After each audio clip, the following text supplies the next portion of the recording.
រដងនេះខ្ញុំធ្លាប់តែបង្ហាញពីសម្ភារៈនីមួយៗនៅក្នុងអាងហែលទឹកឥឡូវនេះខ្ញុំនឹងមកបង្ហាញពីសម្ភារៈមួយឈុតប្រើប្រាស់សម្រាប់អាងហែលទឹកហ្មងซึ่งសម្រាប់សម្ភារៈអាងហែលទឹកនេះខ្ញុំសូមបែងចែកជាពីរគឺសម្ភារៈដែលប្រើប្រាស់នៅក្នុងអាងនិងសម្ភារៈដែលប្រើប្រាស់នៅក្នុងរោងម៉ូទ័រ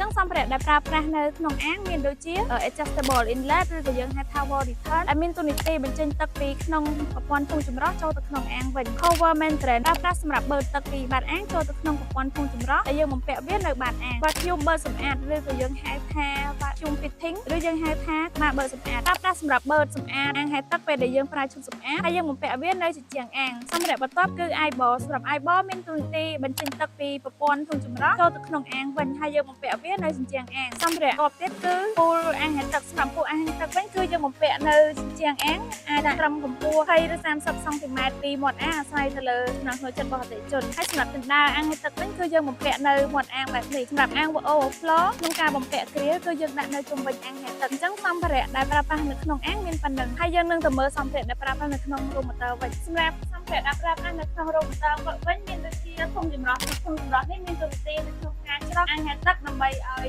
ទឹកថ្លាស្អាតក៏ដូចជាច្រោះនៅកម្ទេចឃ្លីផ្សេងៗហើយនេះគឺជាម៉ូទ័រអាងហែលទឹកតែអាងហែលទឹកប្រើប្រាស់សម្រុញទឹកពីក្នុងអាងហែលទឹកចូលទៅក្នុងធុងចម្រោះក៏ដូចជាចេញពីធុងចម្រោះចូលទៅក្នុងអាងហែលទឹកវិញដោយសម្រាប់ពេលទុកទឹកនេះ